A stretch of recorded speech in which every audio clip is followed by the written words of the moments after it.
edition of the MSP Initiative, MSP Talk podcast. Man, it's February already. Got the Super Bowl coming up this weekend. I'll introduce him early because I got some housekeeping to do. Joel, Joel from Infima? What's up, Joel? What's your Super Bowl prediction, buddy? Dude, I can't even pretend that I have one. You know, uh, I heard that the Super Bowl was happening, and that's about where I am on this one. Fair. All right, some housekeeping. Let me get it out of the way, and then we'll get into the good stuff. MSPinitiative.com. We got some cool stuff coming up here. So we got block parties coming up at Zero Trust World coming up here in March. If you happen to be in town for Exchange, I think is happening, the same town, basically 2 days before. Zero Trust World is at the beginning of March, first week of March. So we're excited to work with the guys down there to do a block party. And then we're also going to be doing one around the Cahill Connect in Vegas. So that's the next one in April. So those two are coming up. And then the one after that is going to be back again with our friends doing the Flow conference this year in Nashville. So pick a city or all three. We got Orlando, hopefully sunny Florida without the cold spell we're all dealing with here. All over the U.S. And then we have Vegas, and then we have Nashville. So there you go. Boom, boom, boom. We have some other stuff coming up. Working on some special projects like we did with the Channel Sports Tour at the end of last year. So stay tuned for that. But those are the three I can absolutely say are on the docket. So looking forward to seeing those people in person. You can keep track of everything at mspinitiative.com. We'll post all the good stuff once we have all those fine details figured out. Anyway. Joel, Valentine's Day next week. You sorted? You got everything ready to go? Thanks for the reminder. Yeah. I might be doing that right after I get off of this. Yeah, you're like, gotta press some buttons to make sure I'm not buying it on the corner next to the gas station. I got to get a reservation. I got to do some work. How about you? Yeah, no, I still got to do that too. But I reminded myself, I was like, oh yeah, it's February 5th. I was like, that's next week. Oh boy, better do something sooner before I'm not in the last second. Yes. Yeah. Yeah, You don't want to be in the doghouse for this one. Yeah. exactly. Which is, We'll both by do the way, something. Valentine's Day falls on a Saturday this year. That's even worse for a reservation. You better jump on it. Yeah. It's like the Super Bowl of Valentine's Day. Yeah, for sure. Which, by the way, since we're talking about Valentine's Day, let me give you a year ahead of time. Next year's Super Bowl falls on Valentine's Day. Are the Eagles going to be in it? I don't know. We'll find out. But I'm just saying the dates for the Super Bowl is set and it overlaps with Valentine's Day. So I'm just giving you a warning a year ahead of time. I promise you, I'll be as ready as I need to be for it. We'll be on this podcast next year. Be like, oh yeah, I better do something. Anyway. What's coming up? So happy 2026. I know we're in February, but I haven't talked to you since the year changed. So hopefully everything is all on the good. Life is good, man. I know every time you come on here, you're like, for the people who haven't heard the previous ones, right? You come from a finance background. How's all that cryptocurrency doing these days, buddy? Oh my Lord. Yeah, they got they're kind of getting beat down pretty hard here, So is that if they're really low, is that a good time to buy? I don't know that I'm qualified to provide investment advice here, That's but fair. it is really interesting, right? Like you people talking about, oh, it's below 100 grand, it's below 90 grand, talking about Bitcoin. But there's just been a lot of money that has piled in since the last election because there was an expectation that the new administration was going to be like super pro crypto, push for a lot more things and stuff. And eventually you're like, well, it hasn't happened. So maybe it's not happening. But Well, again, I don't have any investment advice. I don't. Yeah, no, I don't think it's going anywhere. But it's funny. I don't pay really close attention other than when it pops up in the feed. And they were like, "Oh, gold, silver, yeah, all these precious metals are at like all time, like historic, never had been this high." And I was like, "Oh, they finally took a dip." I was like, "Oh, okay, all right. Well, hopefully you didn't buy high." Yeah, that's been quite a rally in the precious metals. It's really interesting. But like Tether, like linking crypto stuff, and then we can talk about other things. But I can go on for Sure. finance stuff. I enjoy it. But Tether has been buying. Tether is the big stable coin linked to the dollar, and they have been putting their reserves into gold. Like Mm. they hired a gold trader because the amount of gold that they're buying and shipping and storing in Switzerland is so big that like there's a lot of logistics challenges, like billions and billions of dollars of gold. So there's a lot of gold buying happening. Wow. I mean, I hope that it's safely stored. Not everybody has a Fort Knox. Yeah, it's safely stored over in Switzerland and away from the reach of anybody they don't want to touch it. That's good. Glad to hear that. You know, that I guess the people in the vault business are doing good these days. All business is good to them. Yeah, you get this big vault, but then gold is really heavy, and so like a lot of gold, just takes up a corner of a room. Like $1 billion of gold isn't like it's not a lot of room. Yeah, I was like, it's yeah, the gold brick isn't something I expect to have somebody's backpack going through security in the airport. No, Which but by the way, I forget what I can probably pull it up, but I think like you're only supposed to be able to carry so much financial currency like when you're going through the airport. But like imagine going through and putting a gold bar on the TSA, X-ray, Imagine they'd be like, well, that's worth more than you're allowed to carry. Now we got a problem. Can you imagine? I don't know how much TSA agents do the math between the weight of an ounce of gold and the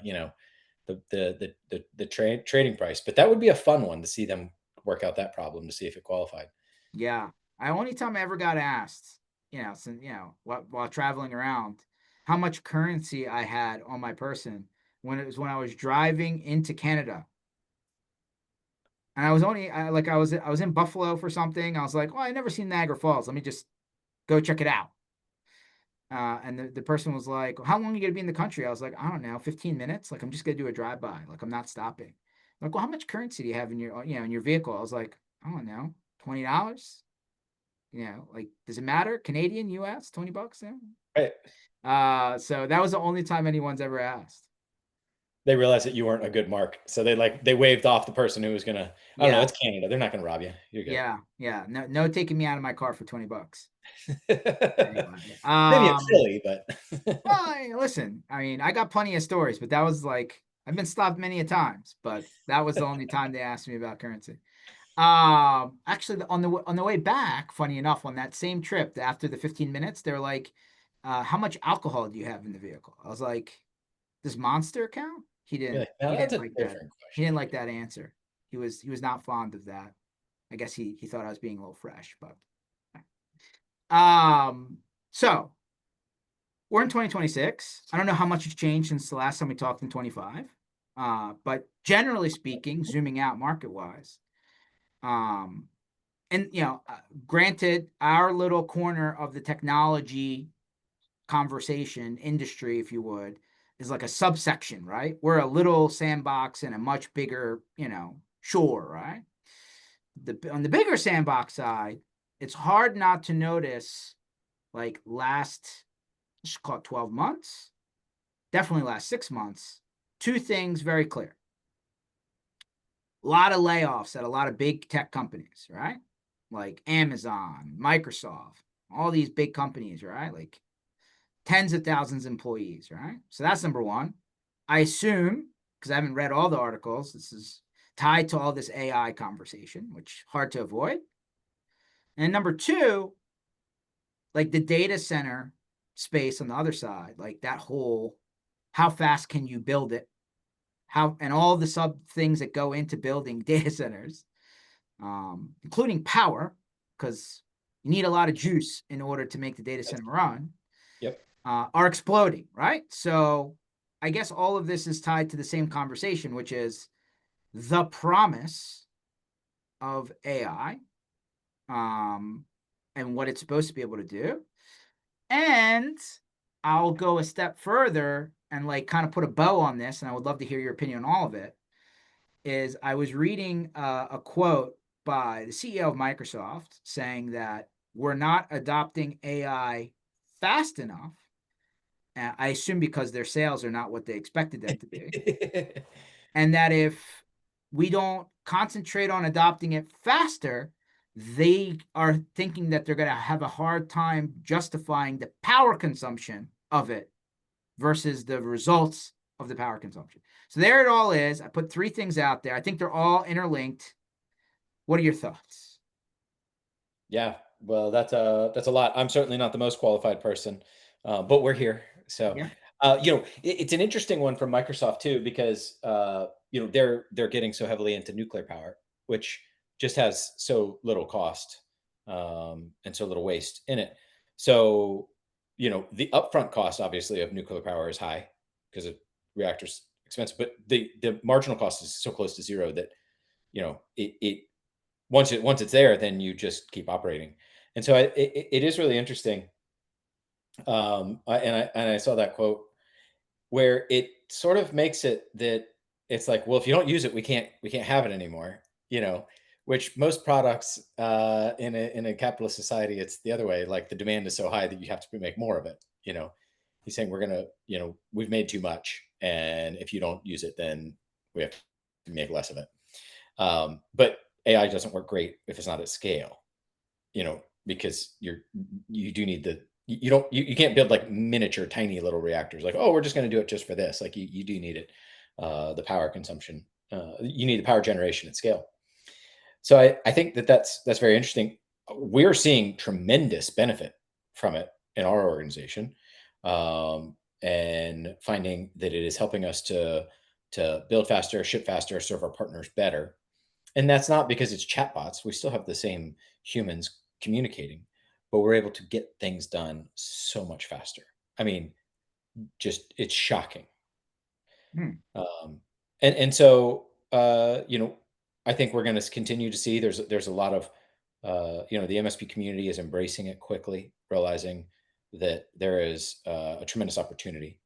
I think that we've heard from a number of partners too that there have been some um, constraints on cost or on what they can charge. Some where there's been pushback because there are now more products that are available that do uh, that say do well enough for an end client where they say, okay, if I was on the bubble of what I'm going to buy from my MSP, am I going to go a la carte? Am I going to do full service, that kind of thing?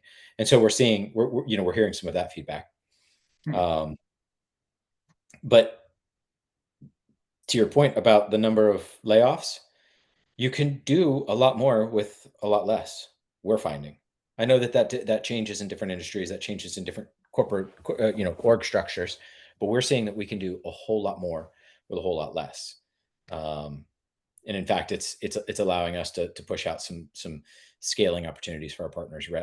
Like we're doing that currently. Interesting. Well, one thing's for sure, there's a lot of focus on it, especially in our smaller sandbox. No question. I still think there's a lot of hype compared to like the results of what are practical. Just my 2 cents. But Yeah. um, you have made one comment that I kind of keyed in on, which is, yeah, we didn't just deploy a chatbot, same people, right? Like, I feel like a lot of concentration on the customer facing part of this is where things could go very badly.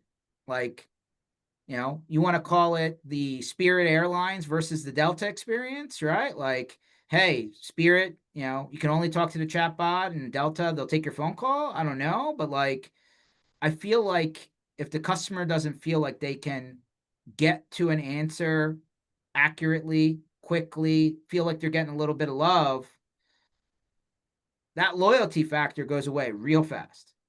Absolutely. It's not hard to quit on a machine. It's much harder to quit on a person or a relationship. Yeah, that's a I, hundred I I percent would agree.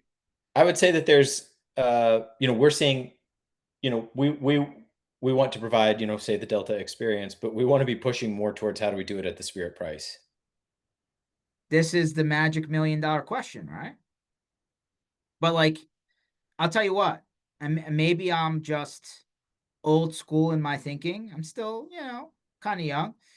Um, I feel like I'm way more effective picking up the phone and getting a result than having to submit and wait. I'll give you a perfect example. I tried Spot Hero the last time I went to the airport for offsite parking. Let's just give it a try.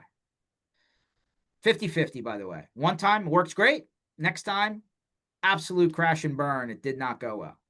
And so like I called into Spot Hero and I was like, hey, need help. And I could never get to a human being. Like I gave up. I was just gonna call the credit card, dispute it. And like I ended up going into their app and saying, hey, I have a problem. Like if I don't hear from you, I'm just gonna dispute it. And like a week and a half later, they did get back to me. Like it wasn't exactly instant service by any means. So I ended up paying, for regular airport parking prices, and I just did what I had to do because I wasn't gonna miss my flight. But not the best experience, right? Like Yeah. really delayed response. If it just works, awesome. I don't have any problem. Life is good. But when it don't work, that's when I got an issue. So back to your how do I deliver premium experience for not premium pricing? I guess it's in the design of it, Joel. Like that's all great until the computer doesn't work the way it's supposed to. Yes. True. As soon as the computer's not working the way that it's supposed to, then you do have other problems. The ultimate thing is how do you build things to be durable, to be robust, so that that doesn't happen. You know, whether you've got other fail safes or purely just from a process standpoint, how are you building in a way that you aren't randomly overloading your servers, that you're not randomly overloading, or you're not um, uh, over promising what you can deliver at any given time, and then the truly the most important thing is how do you respond quickly to a service ticket, an issue from a customer. In most businesses, a week and a half is probably not the standard you want to shoot for. That's not good. Yeah, 100%. Now, one of the things you've always said, because I know we've been on a couple of these, is hey, we wanted to make the implementation of our solution so easy that the lift to go from buy to using is real short timeline, right? Like I want you to get in your car and go. I don't want to have to teach you how to turn it on, right? Mhm. And I think generally speaking, that's not the like in this space in MSP land, even an MSP delivering services to their customer, that's not generally what happens. Like I know we all talk to a lot of people in the same sandbox. Like I just asked this question to a guy yesterday. Larger MSP, three MSPs merged into one, some little PE backing there. And I said, hey, what's your average from they signed it to you onboarded, implemented them? And they're like 8 weeks. And I'm like, 8 weeks. That's 2 months before all the things you're wanting to do are in place. What happens during that 2 month window? It sounds like it could be like absolute chaos because you're in the middle of trying to still keep the lights on while doing all your work.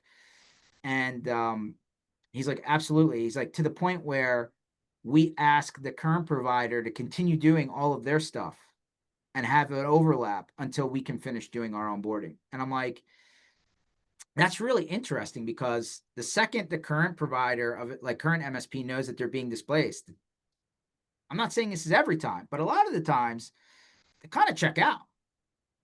And I'm like, how does Yeah. that dynamic work? And they're like, yeah, like the goal is that they get paid at the end, right? Like, so we just recommend that our end user pays the last couple months up front so that they just finish the contract out or whatever. And I was like, okay, that's interesting. What have you heard as far as this topic? Like this implementation time varies dramatically, Mhm. especially at the MSP level. I would say 8 weeks is actually on the faster side. Really? Okay. So what are you hearing? I mean, we hear 1 month to 6 months kind of thing. And Wow. because it definitely depends a lot on the end client too. The size of the end client, how much they have, their stuff put together. As are you able to, if they need to get access, are they getting access when they need to get there? Is somebody enabling, or is somebody making the decisions that they need to make for uh, you know um, uh, any kind of settings for different rollouts? Say if they're going to put in, any kind of zero trust architecture, you've got a lot, somebody's got to make some decisions up front and how they actually want to let you roll that in. Mm, Um, and so, we hear it can be both sides. It can be from the MSP side because they don't have a good process documented. It can be from the client side or anything in between. Um, so, we hear it varies considerably, you know, and that's for us. Yes, the MSP is not looking for a 3-click onboard for their end customer for their whole services. But we know that we play one little role, one little piece, and if we can be that 3-click onboard, and they can move on to the next because there's 25 other tools that they've got to work through. Right. Which how much and have you gotten inquiries on your side from the MSP partner saying, "Hey, I've really," I guess, the MSP could vary in size just like their customer can vary in size, but the role of automation, right? Like RPA, like I know AI is kind of trying to drown out the marketing on it, but like workflow based automation, right? Can they, like somebody's like, oh yeah, I can spend all the time to put all this together, and then I fill out this thing, and then it goes and onboards my thing, 40 vendors worth of onboarding in one workflow. Has that shown up at your front door? Are they able to hook that into the conversation?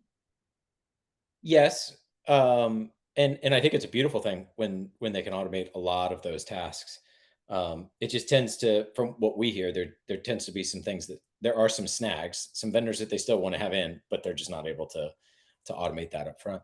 Yeah. And and then, I think the size of the MSP matters. Do they have somebody who is an implementation specialist, or do they have somebody Mhm. who's on there, who's a tech who's doing that, but also having to respond to tickets and things. That's where it can get a lot messier, And you can get most of services up to an extent, but to have the full package rolled out, I mean, sometimes that's where I'm saying it can take quite a while. But uh, yes, I mean, we try to play well with anybody who is trying to automate anything, but it's hard to automate faster than the 3 clicks. And so, if it's because somebody wants to be in an RPA system and do that, great, fine. Like we just want them to not have to worry about what that their clients are getting what they need from us, because a lot of what we're providing also ties into compliance. Whether it's for the insurance provider or it's for any other regulatory body. So if they don't actually have their security awareness running for everybody, there sometimes is a risk there. Interesting. So let me go the other way with this. Have you and like there's platforms that have popped up, like Cork is the one that's MSP friendly, but like it feels like the insurance industry is like kind of finally getting caught up. I don't even know if that's the right way to say it, but like they're more cognizant now of what they were supposed to be selling, right? And how to do the bean counting of whether somebody's more or less likely of having a problem, right? Like I'm sure they have some sort of actuarial table somewhere and the bean counter Sure. behind in the office figuring it out. But like the more stuff that you have implemented properly and the more that they can validate that these things are actually in place rather than just a questionnaire with a pen, yes, no, right? Like I could say whatever I want, but at the end of the day, is it actually there? Well, it's almost like I'm sure we've all gotten it. Yeah, your car insurance company's like, hey, can you put this dongle into your car? You might save money, and you're like, do I really want to do that? I Like, want you tracking everything. Yeah. yeah, like, what if I had to hard stop that day? Is that going to be a problem? Is the little dongle going to give me like a bad thing? Anyway, so, but like, it seems like some of the more progressive insurance companies have a way to scan the environment of that they're about to insure to figure out, do they have MFA turned on? Do they have, are the things on the security questionnaire actually implemented? Are you seeing that more, or is that fringe edge cases? um, I understand the desire to have it in place, but we're not, and I could be wrong here, but we're not seeing that at a level where it's fully reliable. Mm, You can find some things, you can find some gaps, and there are people doing some great work there. But you're just talking about connecting a lot of APIs, and some people don't have the APIs. that's fair. That's fair. No, I mean, there's a lot of reality to it. Here, what are you seeing on the adoption, right? Like, isn't the problem with the security, compliance, training part is just people don't do it. They get an email, they're, hey, your core, this is what you got to do this month, right? Click here, and they just ghost it, right? Like, you get this gap of people who just never do it. What do you recommend? Like, what do you tell your end customers, your partners? How do you solve for the person that just refuses to pay attention? Yeah. Changing behavior is difficult. Convincing people to do things they don't want to do is unpleasant. Mm-hmm. Um, so there's a few different ways. There's no silver bullet, but there's a few different things. From the outset, the we give the wording, the documentation for the point of contact internally at that end client or from the MSP side, and the communicating the why. Mm. And that why is, hey, there are bad things happening. We want to make you safer. But also, here's what's really important. We have to do this for uh, whichever compliance body that we are uh, governed under, or we need to do this so that we can make sure that we have our cybersecurity insurance. It's not that often that you find somebody who goes, you know what? I know, I know I'm a target, and I'm really bad at clicking on stuff. I need this training. Like, not many people are that honest with themselves, and so you know, so you have to make it somehow engaging, and all the vendors have different ways that they want to make it so that it's engaging and get you to learn, because humans certainly can learn. It's just a matter of, like, are we pulling them, or are they walking on their own? And then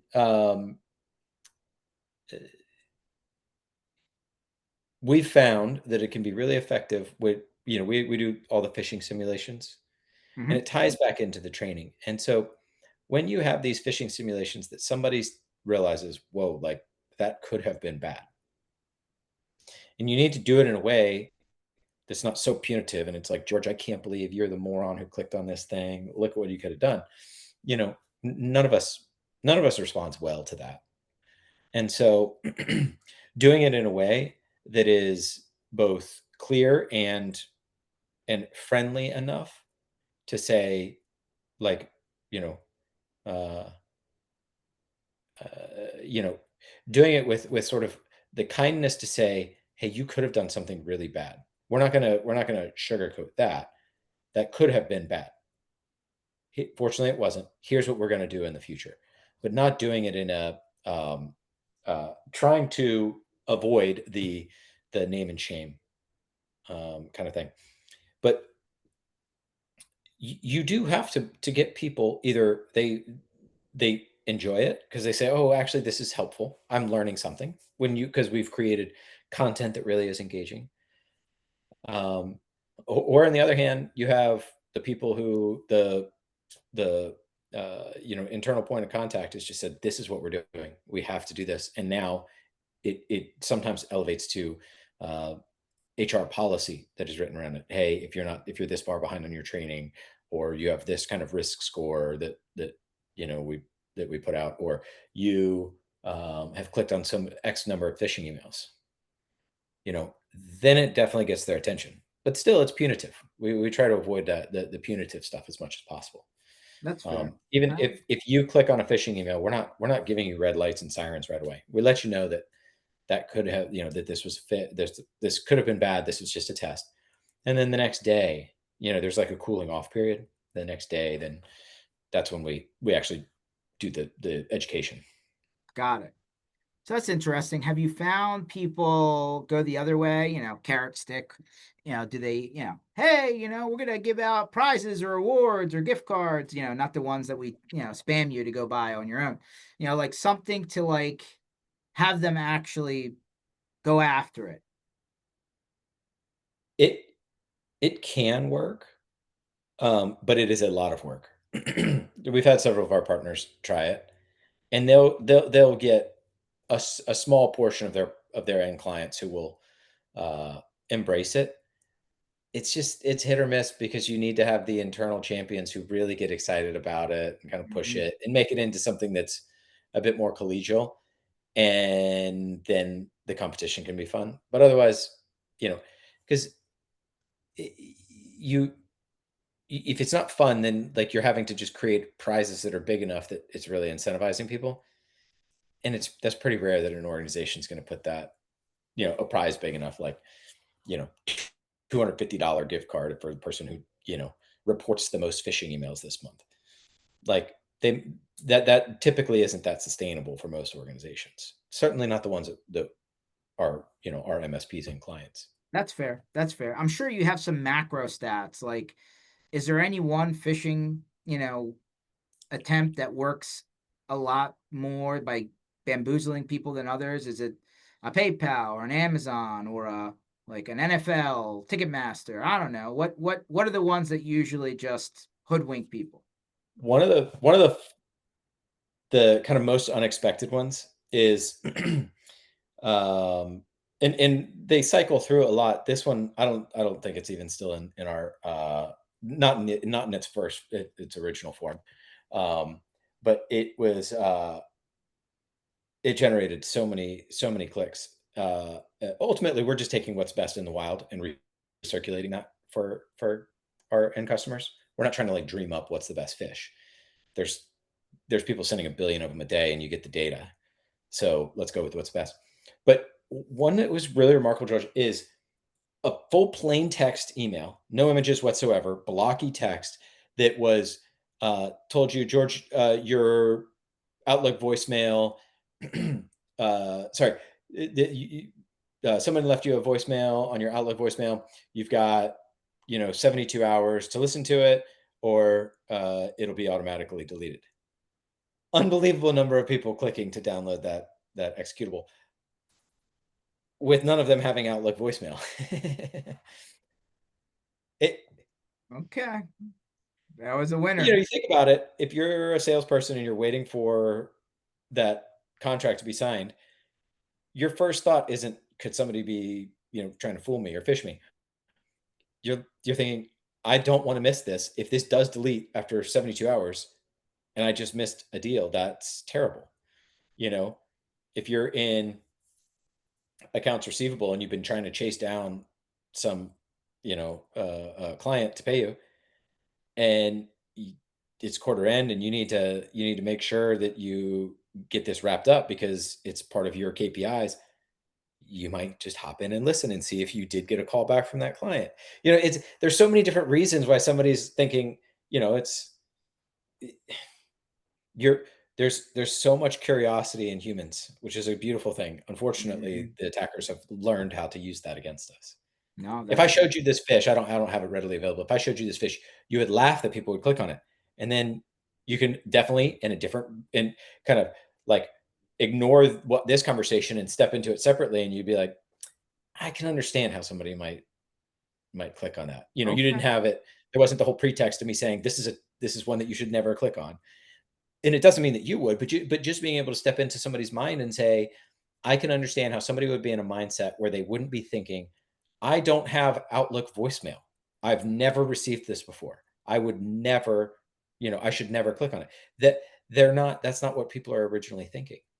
Hmm. It's really fun. We've spent a lot of time studying behavioral science, Hmm. and you get to learn so much about human nature. And there's a lot of things that, you in particular, George, you're very social, you read people well, you understand human nature very well.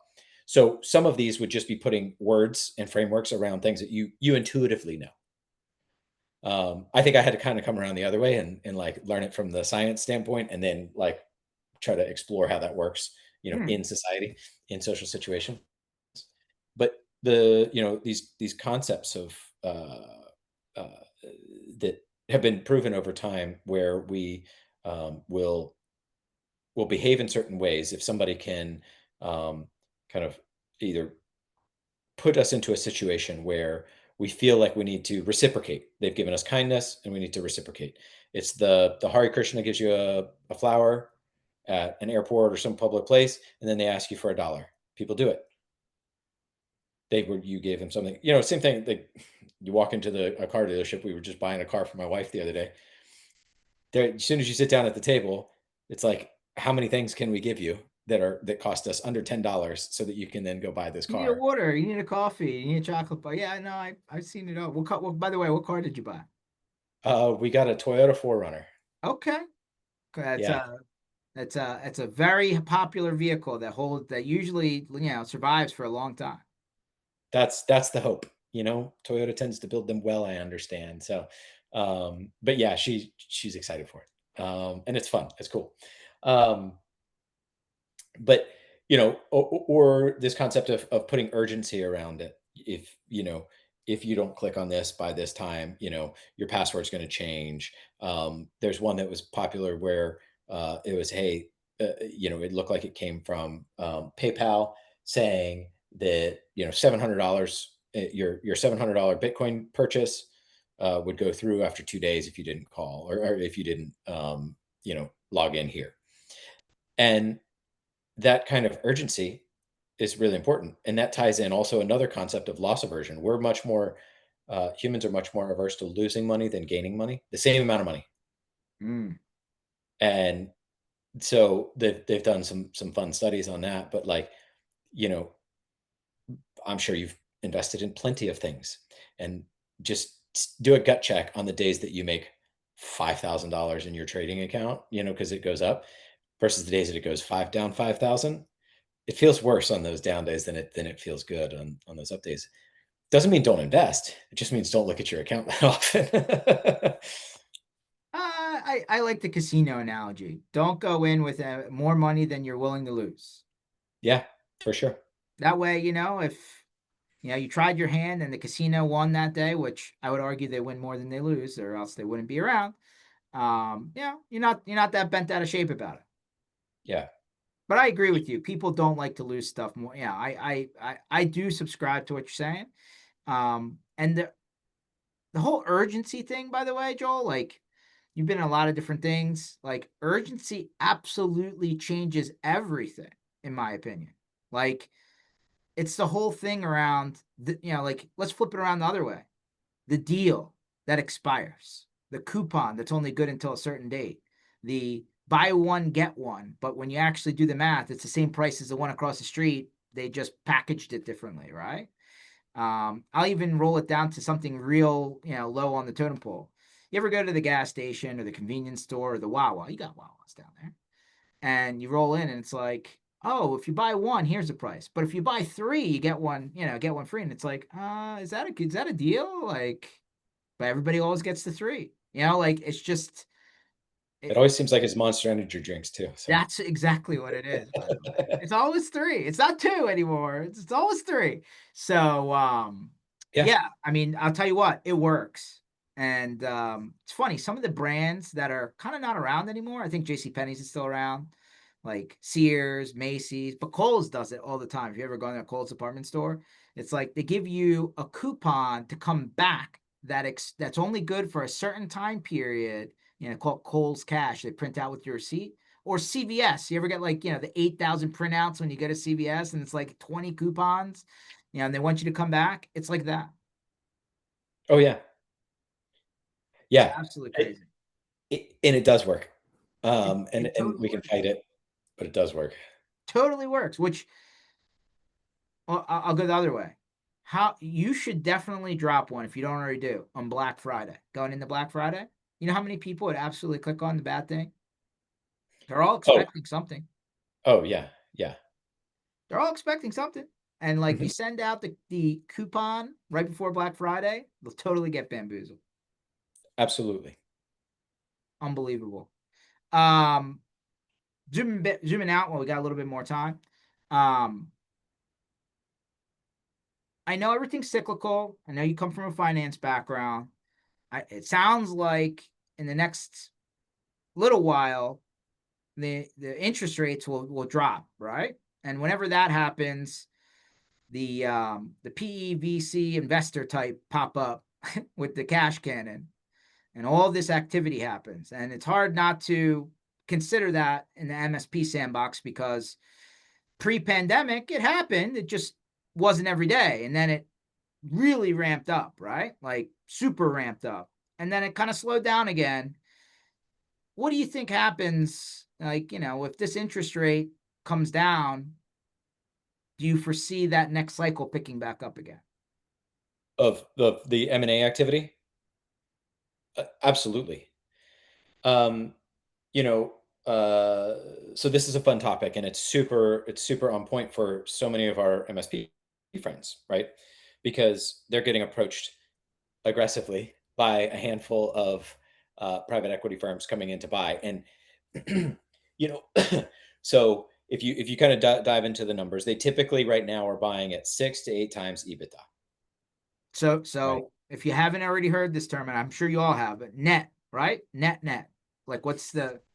I'm sanitizing it, but Yeah, net. and so, when you say EBITDA, earnings before interest, taxes, depreciation, amortization, and, it shows your, like, your cash flow before you pay your interest costs and any taxes, and, if you do have depreciation or amortization that you need to consider, but, some of that has lessened as you have less on-prem stuff that you really should be capitalizing and then depreciating. Now you're kind of paying for it as a service, but um, as they're paying it 6 to 8 times that EBITDA.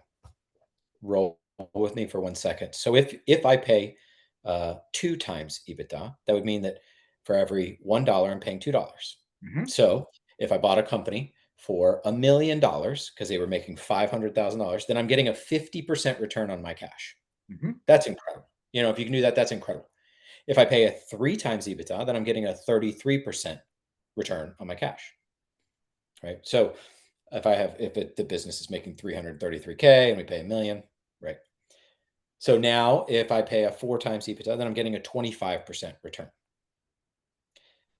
The other way to look at it is the inverse. It's 1/4. 1/5 is 20%. 1/6, you're getting just under 17%.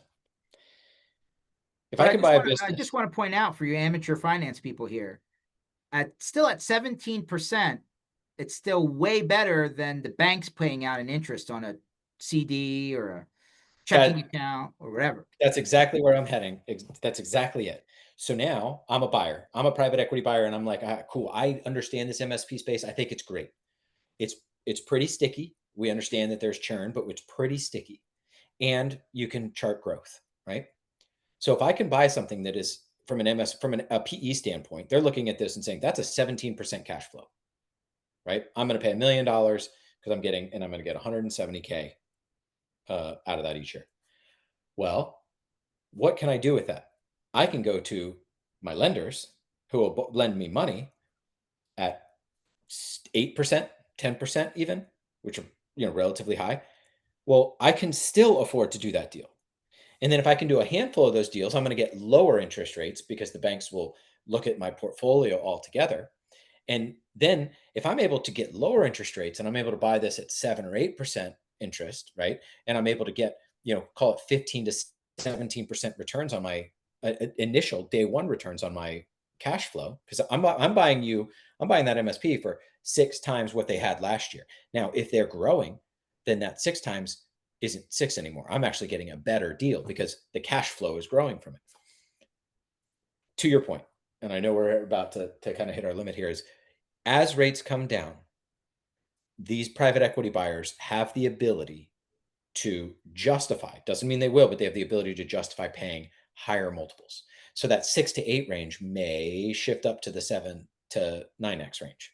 Mm. So not my friends on the private equity side, I hope you're not watching because you may not like this as much, but truly there are so much demand coming in to buy MSPs right now.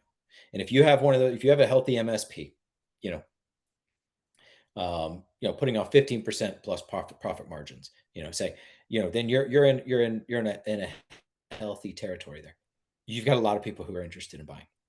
Let me flip When over to there's let me flip over to this part because I think people hear about it. Actually, I didn't really think about this until I watched the one docu series on the guy who started WeWork. We're like Citibank, and go watch it. It's online or whatever streaming service you like. Google it. And the other one you should Google after that is the BlackBerry movie. Awesome, Oh, yes. so funny, so good, but so true. Um, like in the WeWork example, Citibank has like this high net worth department where they go after people who have who are running these companies, and they're like, hey, listen, we're gonna loan you money, and the collateral is your per stake in the company that you're running. Like, how easy is that like most people aren't in a position to have that conversation.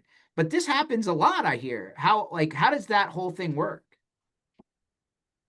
Well, it certainly depends on how, banks like to lend against things that have value, Sure. but they want it to have marketable value. They lend on your house, they can take your house back and sell it. That takes a little bit longer, but some some reasons that make that a little bit better because we have government, kind of subsidies or, we have Fannie Mae in the background kind of subsidizing that.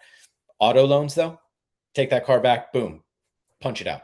Like they can lend on that stuff all day long. They can lend on if you own a lot of a stock in a company, like Elon Musk can borrow against his Tesla stock because Hmm. they can take that from him and sell it same day because they Hmm. want to be able to turn that readily into cash.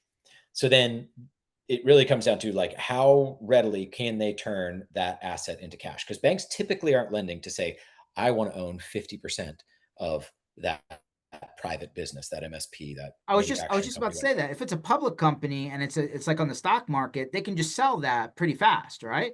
But if it's a Mhm. private company, that's a lot harder because then they gotta sell the company in order to, or find somebody to buy their shares in the company, and that takes I gotta assume a lot longer.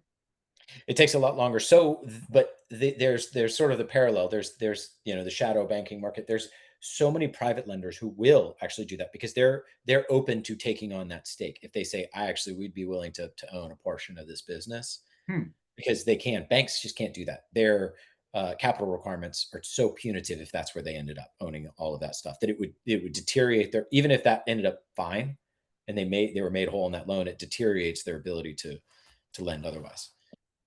So they don't want to be in that game.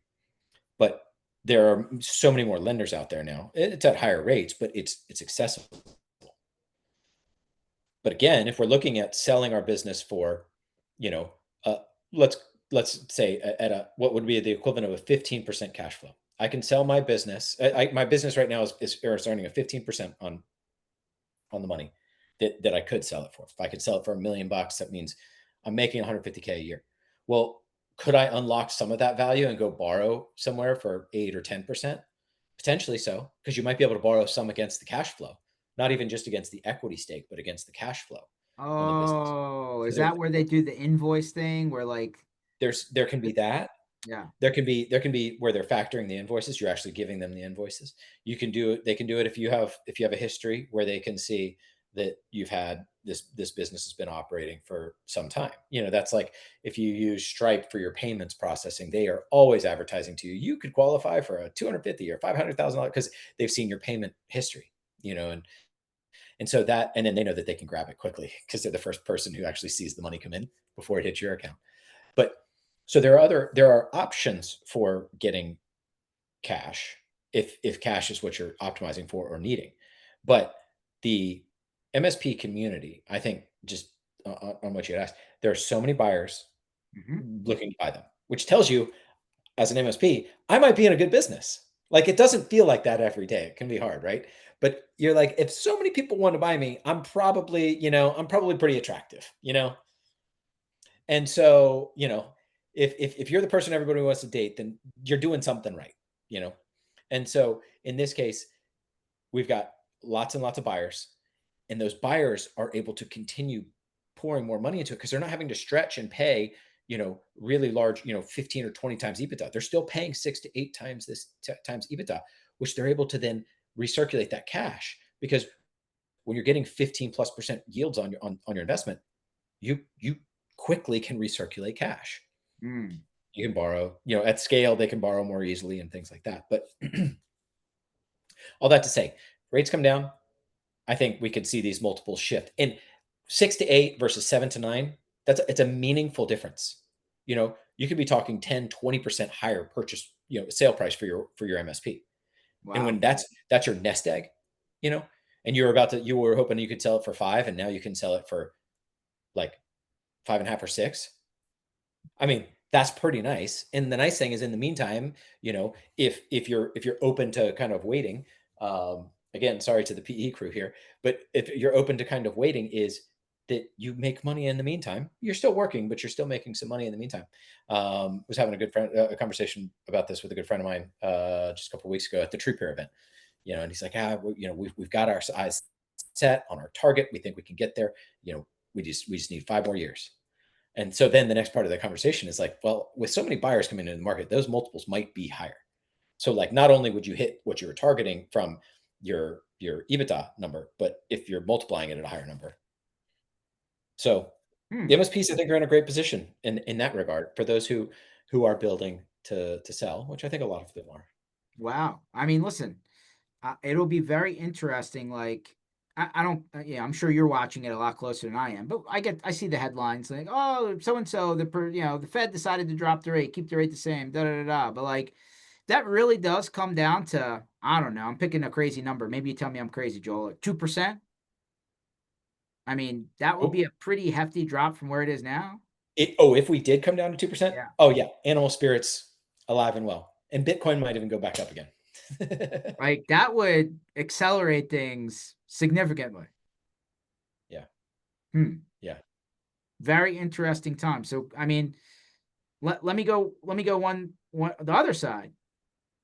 It sounds like the MSPs themselves needing money to go, acquire other MSPs on their own before they go out and do this. It's there, right? It's there.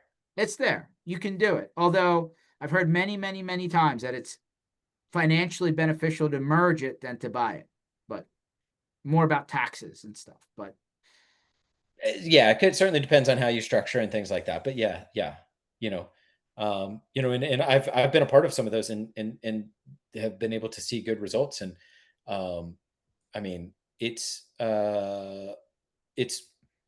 it's a beautiful thing when somebody who's built a business is able to then sell it for an amount of money that that person is happy about, and the buyer is excited because they also feel like they got a good enough deal that they can take it to the next level. And that's a totally fine thing, that there's one person who can, the buyer and the seller can actually be content with a deal. Nobody's ever going to be like, I mean, I shouldn't say ever, but you're always going to be like, oh, I gave a little bit. But in reality, uh there's the journey changes. And sometimes, and I'm sure you've seen this with a number of MSPs, where it gets less interesting or less fun for them because that job has changed so much from what they originally thought.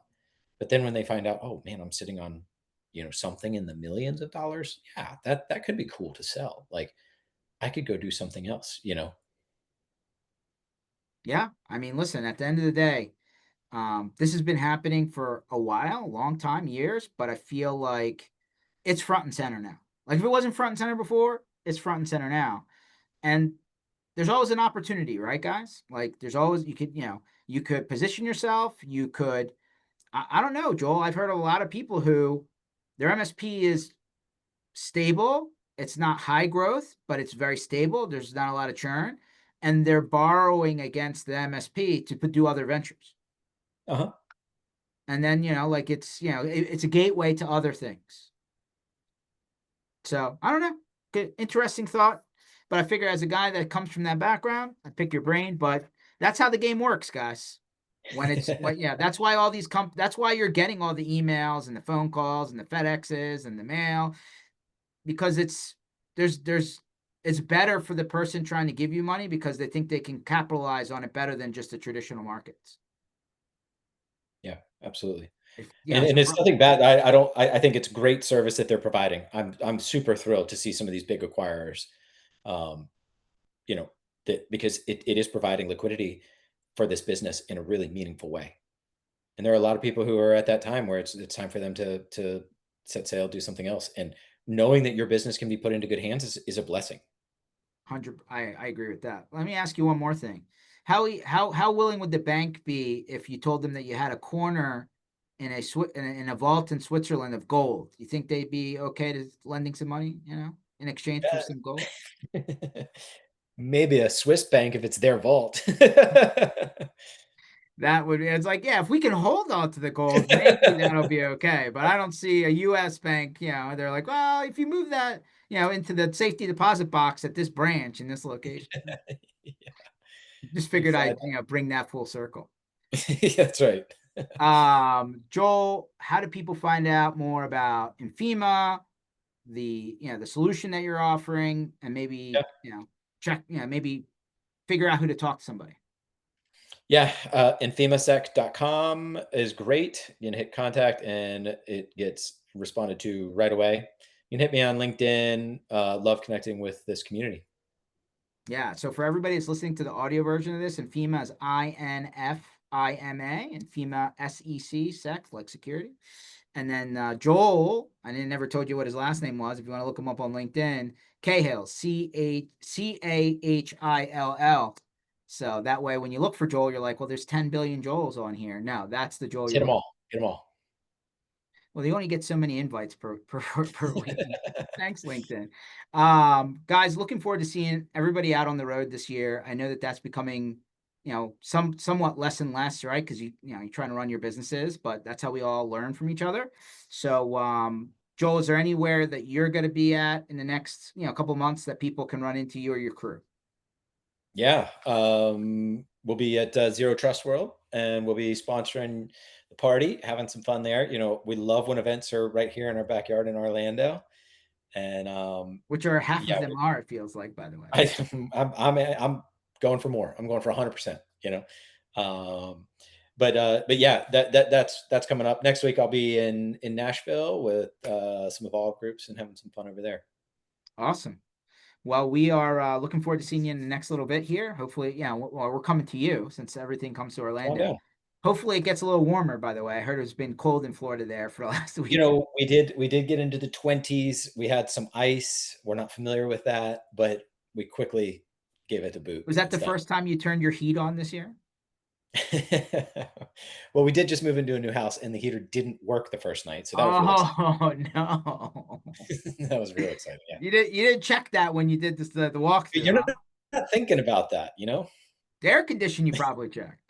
The air conditioning was great. Yeah, of course, of course. Joel, always nice talking to you. Hey, Be in touch in a little bit. Guys, this session was absolutely 100% recorded. We're going to post it on all the various channels, first at mspinitiative.com, and then that'll trickle into the YouTubes, the podcatchers. Make sure to like, subscribe, download, forward, all that good stuff.